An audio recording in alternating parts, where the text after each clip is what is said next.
Сәлеметсіздер ме, құрметті тыңдармандар. Арнама тіркеліп, қолдау білдіргендеріңізге көп рахмет.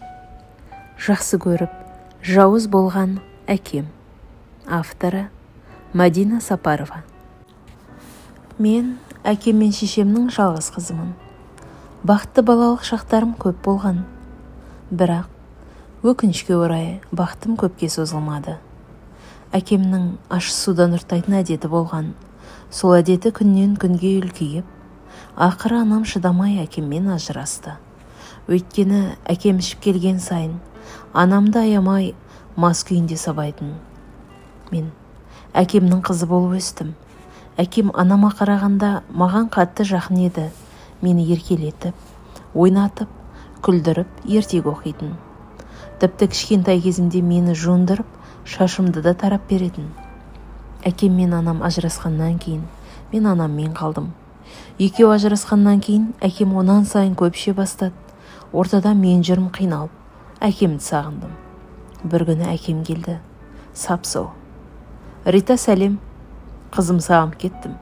Мен бәрін түсіндім. Жұмысқа кірейін деп жатырмын. Мына құрғыр шайтан судан құтылдым. Енді ішпеймін. Сен іш маған, өтінем. Жоқ, Қазбек. Сенмен бір шаңырақта енді тұра алмаймын. 10 жылдан артық саған шыдап келдім. Адам болар, түзелер деген үмітім бекер екен. Денсаулығымнан айырылдым. Осы отбасым сақтаймын деп ауру болдым. Мені қанша жыл ұрып келдің. Бір сау жерім жоқ. Енді тыныш өмір сүріп келе жатқанымда қосылайық деп айта көрме, деп анам әкемнің бетін қайтарды. Жақсы. Менен кешірілмейтін қате көп кетті. Не айтсаң да сенікі дұрыс. Бір өтінішім бар. Алинаны алып апасының үйіне қыдырып қайтайықшы. Мамам күнде звондап, сағынғанын айтады. Алина келеді деп бір дұрба құрт дайындап отыр. Құртты жақсы көретінмін. Жоқ, жібере алмайым. Керек болса апасы өзі келсін қалаға. Сол кезде көрсер. Анамның қарсылық айтып естіген мен жылай бастадым. Анашым, өтінем, барайыншы апаға. Сағым кеттім апамды. Ауылға барғым келеді. Әкемді де сағым кеттім. Өтінем, жіберіңізші, деп еңкілдеп жылай бастадым. Анамның жүрегі шыдамай, мені аяп, әйтеуір дегенде жіберді. Менің қуанышымда шек жоқ. Үйден шығып, біраз жүріп, әкем, қызым, тәтті балмұздақ жейсің ба? Деп күліп сұрады. Мен, әрине әкешім, деп қуанып кеттім. Сен осы жерде күте тұр. Жарай ма? Мен дүкенге тез кіріп, саған ең күшті балмұздақ алып келем. Жақсы әке. Мен шынымен де әкем маған ең қымбат, ең күшті балмұздақ әкеледі деп күтіп тұрдым. Сөйтсем, ең арзан стаканчик балмұздағын ұсынып тұр. Менің көңілім кішкене түскендей болды, бірақ бала емеспін бе? Тез алданып, стаканчик балмұздағын жеп, ренішім тарқады. Әкемнің көңіл күйі өте жақсы. Неге екен деп қатты таңғалмадым, өйткені өзіне дүкеннен ащы судан алып ұрттап жүрді. Басында кішкене тығылып ішкендей болды, сонан кейін қолтығынан шығарып қысылмай іше берді. Мен әкемнің ішкенін ерсі қылық ретінде көрмедім. Өйткені мен кішкентай кезімнен бастап әкемнің әдеті осы еді. Ішпейтін әкемді танымайтынмын. Қызым, мен мына құрғыр шайтан судан іштім деп анаңа айтып қойма, жарай ма? Жақсы әке, айтпайым. Я, айтпа. Білесің ғой, анаң титтей бірдеңе болса ұрса бастайды. Жақсы әке, ойымдамаңыз. Қызым, тағы бірдеңе айтайын. Я, қызым, бүгін біз ауылға апаңның үйіне бармасақ қайтеді? Мен апаңа енді ішпеймін деп уәде бергенем. Мына құрғырды ішкенім сезіп қойса, ренжит маған. Осы ішмек менің ең соңғы ішкенім. Сөз берем, енді ішпеймін. Қалай, келсесің ба? Я, әке, келсем ғой. Бірақ енді не істейміз? Үйге қайтамыз ба? Жоқ, қызым. Менің бір досым бар. Бір ауылда тұрады. Кеттік соның үйіне. Мені қонаққа шақырып жүргеніне біраз болды. Я, әке, алақай, деп мен қатты қуандым. Мен ол ауылға ешқашан бармасам да, қалада өмір сүрген мен үшін үлкен бақыт саналды. Біріншіден, алыс жолға автобуспен шығамыз. Екіншіден, әкем қасымда болатынына қатты риза болдым. Ауыл қала арасында жүретін автобустарға бардық. Әкем автобустың жүргізушісімен сөйлесіп, орнымызға жайғасып, жолға шықтық. Жол өте алыс болып көрінді маған. Нақты есімде жоқ, бірақ 3 сағаттан кем жүрмеген сияқтымыз. Кеш батып, қарным шұрылдап аша бастады. Әке, қарным ашты. Қызым кішкене шыдай тұр. Жетейін деп қалдық. Қазір мен досым үйіне жеткенде тамақ жейміз. Кел, мен алдыма жатып ұйықтап ал. Сонда уақыт тез өтіп, ауылға тез жетіп аламыз. Неге екенін білмеймін, бірақ іштей мас болған әкемнің тізесіне жатқым келмеді. Келе ғой, кел, жата ғой, деп мені өзі тізесіне жатқызды. Бірінші басымнан сипады. Қызым, сен сондай әдемісің, деді. Мен үндемей жатырмын, бірдеңе сезгендей. Бір кезде қолдары білектерімді сипап, іштерімді ұстап, көкірегіме дейін жеткенде селк етіп, әкемнің тізесінен тұрдым. Жасым небәрі 12-де болса да, әкемнің істегені дұрыс емес екенін түсіндім. Ауылға жеткенше терезеге қарап отырдым. Әкемнің істегенін ойлап түсінбей отырмын. Іштей өз-өзіммен сөйлесіп, Алина, бұл сенің әкең. Сен жақсы көретін білесің ғой. Саған жаманшылық жасау мүмкін емес, сен жай әкеңді дұрыс түсінбедің. Әкең, сенің әлемдегі ең жақын адамың, деп. Іштей әкемді ақтадым. Әйтеуір дегенде ауылға жеттік. Әкемнің көңіл-күйі көтеріңкі. Мен болсам үнсізбін. Жол жөнекей дүкенге кіріп, нан, колбаса және әкем тағы да арақ алып, досының үйіне кете бардық. Досы өзі сияқты бір алқаш екен. Үйі лас, темекі сасыған лашық үй екен. Мен қонаққа барамыз десе, шынымен де бізді қонақ ретінде күтіп алады деп ойлағам. Сөйтсе, біздің келетімізді де ешкім білмеді. Тек әкемнің досы арақты көргенде ғана қуанды. Әкем дос екеуі мәз, арақтарын қойып дастархан жайды. Дастархан жайғанда сол әкемнің әкелген наны мен колбаса арағы болды. Менің қарным ашқан соншалық, үйдің сасық ластығына қарамай, колбасаны нанмен қосып жеп алдым. Басқа жейтіне ештеңе болмады. Түнімен әкем дос екеуі арақтарын ішті. Менің қатты ұйқым келіп, басқа бөлмеге барып жаттым. Қанша ұйықтайын десем де, тыныш жата алмадым. Сасық көрпелер жүрегімді айнытты. Ол аздай, әкем мен досының қарқылдаған күлкілер жыныма тиді. Нақты не әңгіме айтқандар есімде жоқ. Бірақ әкемнің мына айтқан сөздері мәңгі есімде қалды. Алина қызым туралы ештеңе айтушы болма. Ол тек менің қызым. Керек болса біліп жүр. Ол менің мына жерімде отырған ұқтың ба? Деп жыныс мүшесін көрсетті. Жармес досы сол сөзді естіп, мәз болып қарқылдап күлді. Қойш, қызың ол жерінде отырып не істеп жүр сонда? Не істейтін білмесең, это не моя проблема, деп әкем де қалыспай күлді. Қазір жасым 23-ке келіп, енді ойлап қарасам, ол досы да саусырдың боғы емес екен. Өтірік болса да, адам өз қызымен жатам деп мақтанса, естіп тұрған адамның реакциясы мүлдем ол сияқты болмау керек еді. Сол сөздерді естігенде барлық сезімдерім араласып кетті. Бірі ұят болса, екінші жиіркеніш болды. Не ойларымды білмей, әкемнен қорқа бастадым. Басқа бөлмеге түк болмағанда кетіп қалдым. Анашым мүмкін мені жақсы көргендей шығар, бірақ маған көңілі суық болатын. Маған деген көңілі суық болса да, анама тездетіп қайтқым келді. Қалай ұйықтап қалғанымды өзім білмей қалдым. Әйтеуір дегенде таң атты. Далаға шығып, таза ауа жұтып, жан-жағыма қарасам, бір әйел келе жатыр. Әй қыз, мұнда не ағып жүрсің? Кімсің? Мен Алинамын. Әкеммен бірге осы үйге келдім. Ойбай, не дейтін ағыз? Қаршадай қыз мына алқаштың үйінде не істеп жүр? Деп бұрқылдап үйге кірді. Сөйтсе ол әйел әкемнің досының әпкесі екен. Үй алқаштар, не жатсыз сендерде? Ей топас, үйге кімдерді алып келгенсің? Мына кішкентай қыз сендей айуандардың арасында не ағып жүр? Неше түрлі сөздерді айтып, әкем мен досын оятып, аяқтарына тік тұрғызды. Сол тәте айғайлаған даусымен әлі есімде. «Ей, топас неме, мына кішкентай қызыңды осы үйге алып келуге қалай дәтің жетті?» деп жұлқылады. Аяғында әрең тұрып, есін жинай алмай тұрған әкемнің қарсыласуға шамасы болмады. «Кет құры, мына жерге тағы да келетін болсаң, мен сені түрмеден бір-ақ шығартам, ұқтың ба?» Әкемнің есі әрең жиналып, әйтеуір сол үйден кеттік.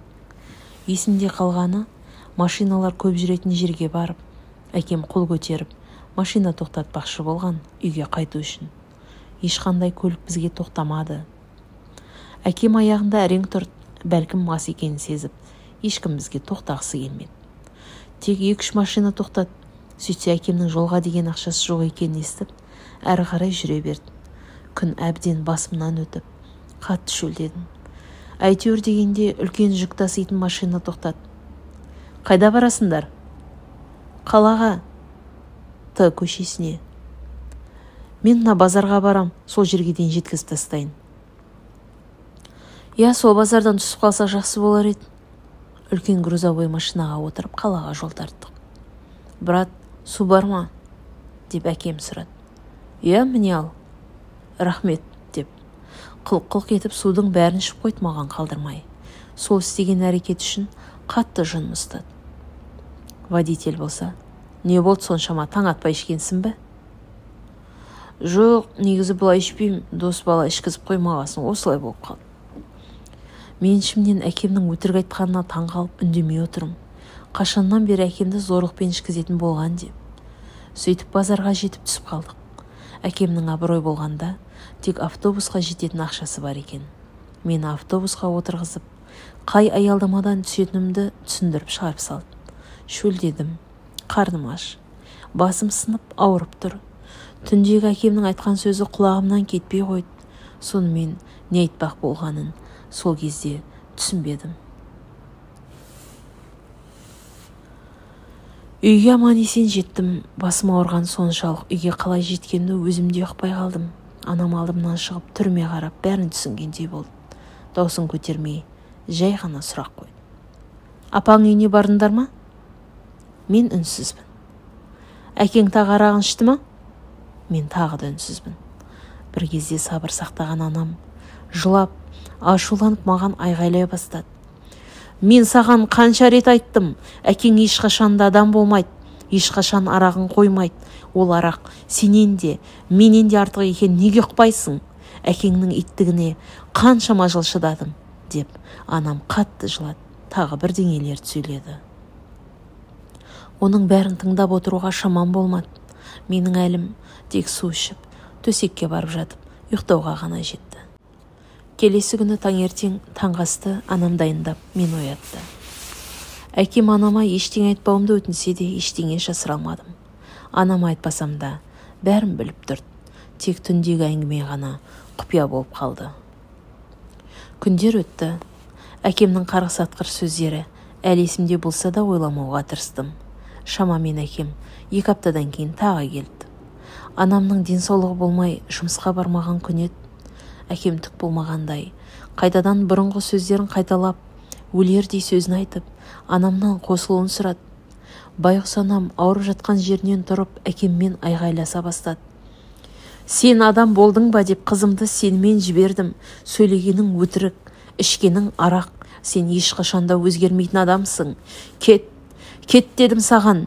Енді келетін болсаң милиция шақыртып көзіңді құртам». Анамның шыңғырып айғайлап, әкеме кет деген сөзін сөзбен айтып жеткізе алмаспын. Бүткіл көршілер жиналып, әкем әрең дегенде кетті. Кетіп бара жатқанда маған қарап тұрды. «Неге мені анаңнан қорғамайсың? Неге менің сөзімді сөйлемейсің?» дегендей болды. Бірақ менің әкеме деген бұрынғы махаббатым жоқ. 3 ай өтті. Анам жаман аурумен ауырып, емханаға жатуға тура келді. Анамның бір ғана емес, бірнеше жер ауырып асқынып кеткен екен. Дер кезінде анам өз-өзіне көңіл бөлгенде осындай ауыр халде болмас па еді деген екен дәрігерлер. Өкінгенмен не пайда? Әттең, ол кезде кішкентай қыз болдым. Ештеңе түсінбедім. Анам мені өзінің абысына тапсырған еді. Бірақ абысынтайының өзінің бала шағасы болғандықтан күнде біздің үйге келе алмаған екен. Мен мектепке баруым керек, сол үшін жеңгем өз үйіне алып кеткен жоқ. Анамның туысқандары Семей қаласында еді, сол үшін нағашыларым маған қараса алмады. Анамның абысыны бір күн айтқан екен: «Рита, жаным сол, Алина әлі кішкентай бала ғой. Мен қанша жерден күнде келгім келсе де келе алмай жүрмін. Түсінші мені. Мен сенен көмегімді аямаймын. Тек Алина жалғыз қалатын күні уайымдап жүрегім ауырады. Қазыбек қанша дегенмен Алинаның туған әкесі. Қарасып жүрсе ғана болды. Өзім келіп Алинаның киімдерін жуып, тамақтарын жасап кетем. Тек Алина жалғыз қалмаса деген ой ғой менде». Абысындай: «Сенікі дұрыс әрине. Бірақ Қазбектің арақ ішетін әдетін білесің ғой. Қалай мен оған қызыңды сеніп тапсырам?» «Рита, Қазбек жақсы жаққа өзгеріп жатыр. Бұрынғыдай ішпейді. Алинаны қалай жақсы көретін өзің де білесің ғой. Өзім де келіп тұрам. Айтып тұрмын ғой, уайымдама». Анам амалсыз бар жағдайды әкеме айтуға келісті. Анам бәрі жақсы болып, емханадан шыққаннан кейін өміріміз бұрынғыдай болады деп ойлаған. Анамның абысына көп рахмет айтам. Мен үшін шырылдап, балаларын тастап, 2 күнде бір келетін, құрғылы келмейтін, дәмді бауырсақ, пирожки, булочки алып келетін. Өзгермейтін адам өзгермейді екен. Әкеме мені үйде жалғыз қалып жүр деп айтса да, асығып келіп, қызымның қасында болайын деген әке жоқ. Дегенмен көп замай келді. Есікті тарсылдатып, жұлқып, есінен ауысқан адам сияқты «Алина! Алина!» деп айғайлап. Мен сасқалақтағанымнан анама бірдеңе болды ма деп қорықтым. Есікті ашқам сол еді. Сен бәріне кінәлі. Осының бәрі сенің кесірің. Әке не боп қалды? Анашым аман ба? Әкем болса жын кіргендей бір сөзін қайталап қоймайды. Сен бәріне кінәлісің. Сен анаңа дұрыс қарамадың. Сенің кесіріңнен анаң ауырып ауруханада жатыр, білесің ба? Анаңның халі күннен күнге нашарлап жатыр. Бүгін немесе ертең өліп қалуы мүмкін. Анаң көз жұмса бұған. Кім кінәлі болатынын айтпаса да саған түсінікті шығар. Бұл үйде анаңның ашуына тиетін сен ғана. Демек, бәріне тек сен кінәлісің. Ұқтың ба? Әкемнің аузынан көп сөздер шықты. Өмірімде бірінші рет әкемнен шын қорықтым. Мені не анам, не әкем ешқашан ұрмаған еді. Бірақ анамның ұрғанын талай көрдім. Сол үшін мен қазір тыныш отырмасам, әкемнің маған қол жұмсауы әбден мүмкін еді. Мен ақырын ғана өз бөлмеме кетіп қалдым. Жылағанымнан көзім ісіп ұйықтап қалдым. Бөлме қараңғы. Ұйықтап жатқан жерімнен бөлмеге әкем кірді. «Алина, кешірші мені. Сен менің қызымсың. Мен сені жақсы көрем», деп арқамды сипалады. Мен әкемнен не күтерімді білмей тыныш жатырмын. «Бәрі жақсы болады, уайымдама, мен саған өзім қараймын», деп мен сипалауын жалғастыра берді. Бір кезде қасыма жатты. Мен сол баяғы үнсіз жатқан маздай, ауа жетпей демалуға қорыққанмын. Қасымда жатып, қайтадан мен сипалап, бір кезде ернім сүйе бастады. Мен жоқ жібер, тиіспе деп барынша айғайлап жатырмын. Қарсыласқаныма қарамай, жауыз әкем өзінің ісін ақыры тындырды. Ісін бітірген әкем үндемей бөлмеден шығып кетті. Сен естер ме? Мен бөлмеде жалғыз қалғанда жылаған жоқпын. Көзімді ашсам таң атты. Бәрі түс емес екенін түсінгенде айғайлап, шашымды жұлып шыңғырып бастадым. Әкем бөлмеге жүгіріп келіп, бетімнен шапалақпен ұрып жіберді. «Есің дұрыс па? Не болды соншама айғайлап?» Мен үнсізбін. Сасып тұрған аузымен маған тақалып бірдеңелерді айтып отыр. Негізі көп сөздер айтылған, бірақ мен көбісін әдейі тыңдамайтынмын. Естігім келмейтін. Оның тек бөлмеден кетіп қалып, өзім ақырын болса да жылағым келді. «Алина, бері қара. Өмірде бәрі біз қалағандай болмайды. Білем, мен жасаған дұрыс емес шығар. Бірақ болатын іс болды. Ештеңе етпейді, бәрі жақсы болады. Ұқтың ба?» Мен жауап бермей жылап отырмын. «Ұқтың ба деймін саған?» Бұрышта отырған мен жауабым тағы шықпады. «Ей, кімге айтып тұрмын?» деп. шашымнан жұлып мені жерден көтерді. «Ұқтың ба, мені ұқпадың ба, сөйле!» деп мені қылғындыра бастады. Ұқтым деп айтып жатсам да, даусым шықпай кетті. Жауыз әкем даусымды естімей қалып, қылғындырып тастайды ма деп қатты қорықтым. Бір кезде қысқан мойным жіберді. Мен демала алмай, есімді әрең жидым. «Енді айтқандарым түсінген шығарсың?» «Иә» деп мен қайталай бердім. Тек қылғындырмаса екен деп. «Енді мен мұқият тыңда. Түндегі болған жағдайды біреуге айтатын болсаң, менен жақсылық күтпе. Түсіндің ба?» «Иә. Сенің анаңның ауруханада жатқаны бәрі сенің кесіріңнен. Анаңа жақсылап қарауың керек еді. Егер де осы үйдегі болған жағдайда біреуге айтатын болсаң, анаң міндетті түрде біліп қояды. Біліп қойса, жүрегі шыдамай өліп кетеді. Сол кезде сен анаңнан өмір бақи айырыласың». Жауыз әкемнің айтқан сөздерінен қатты қорықтым.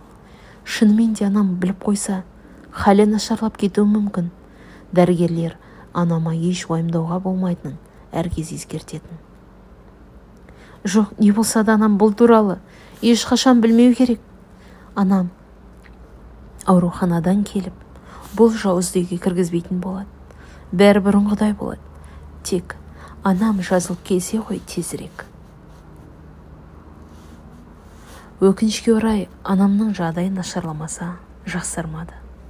Анамның абысыны бұрынғыдай үйге жиі келмейтін болды. Тек әкемнің ескі ұялы телефонына звондайтын. Халімді білетін. «Алина, қызым қалың қалай?» деп сұраған сайын, өкіріп жылап, бәрін айтқым келетін.